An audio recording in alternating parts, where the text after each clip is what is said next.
السلام عليكم ورحمة الله وبركاته. كسر هذا رافيكي أكاديمي. رافيكي أكاديمي وحكا عاوينا يا إن أد كبرتد لقد السواحلي السفودت عشر كنا وحكو سابسين هاي وذا الشيكيسي قاس أو دحيا عنك إيو والد كيس وحو دحيا عنك ير إيو والد كيس وحين كوذا الشيكيسين أيان أرمها ماندوريها waxay ka wada sheekaysanayeen arrimaha maandooriyaha darogada ayay ka wada sheekaysanayaan.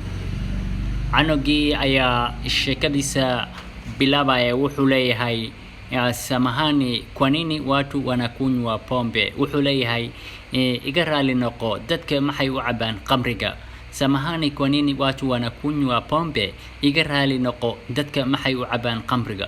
Waalidkii oo u jawaabay ayaa wuxuu leeyahay kwa sababu hawana kitu cha maana cha kufanya, kwa hivyo wanakunywa pombe kupoteza wakati wao. Sababtoo ah ma haystaan wax macno leh ee ay sameeyaan, marka waxay u cabayaan qamriga si ay waqtiga iskaga lumiyaan. Oo waalidkii wuxuu leeyahay kwa sababu hawana kitu cha maana cha kufanya, kwa hivyo wanakunywa kupoteza wakati wao. Yarki wuxuu leeyahay cunugii nawe unakunywa pombe, adiga khamriga ma cabta ayuu leeyahay. Waalidkii wuxuu leeyahay la sinywi hata kidogo wala sijaonja maishani. Maya macabi hata waxyar, macabayo hata waxyar mana dhidhimin weligay ayuu leeyahay. wuxuu dhahay nawe unakunywa pombe, adiga ma cabtaa khamriga. Waalidku wuxuu dhahay la sinywi hata kidogo wala sijaonja maishani. Maya macabaya hata waxyar weligayna ma dhidhimin. Yarkii oo wiilkii oo sheekada sii wata ayaa wuxuu leeyahay kwa nini? Kwa sababu huna pesa. Wuxuu leeyahay kwa nini? Kwa sababu huna pesa. Watu wanasema hivyo. maxaa sababta aad u cabaynin maxaa way u leeyahay. Sababtoo ah lacag ma haysatid. waxaad u cabi lahaa khamriga lacag ma haysatid ayuu wiilkii leeyahay. Waalidku wuxuu leeyahay la sina muda pia pombe huharibu, sina muda pia pombe huharibu afya na upongo.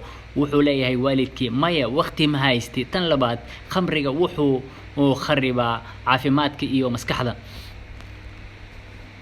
wiilkii wuxuu leeyahay kwa nini watu wengine wanatumia dawa za kulevya. maxay dadka kale u isticmaalaan maandooriyaha, waxyaabaha darogada maxay u isticmaalaan.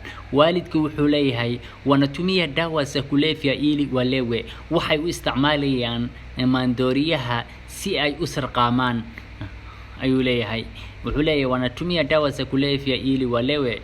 waxay u isticmaalayaan maandooriyaha si ay u sarqaamaan oo kaliya.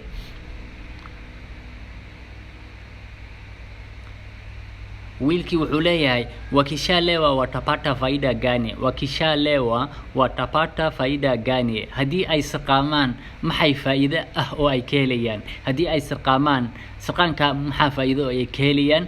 waalidkii wuxuu leeyahay hawapati faida ila ni mazoea mabaya tu. faa'iido kama helayaan ilaa waa wax xun oo la bartay oo kaliya.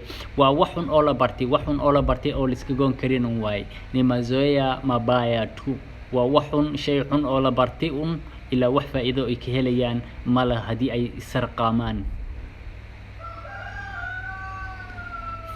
Thank for watching. waad ku mahadsantahay daawashada muuqaalkani.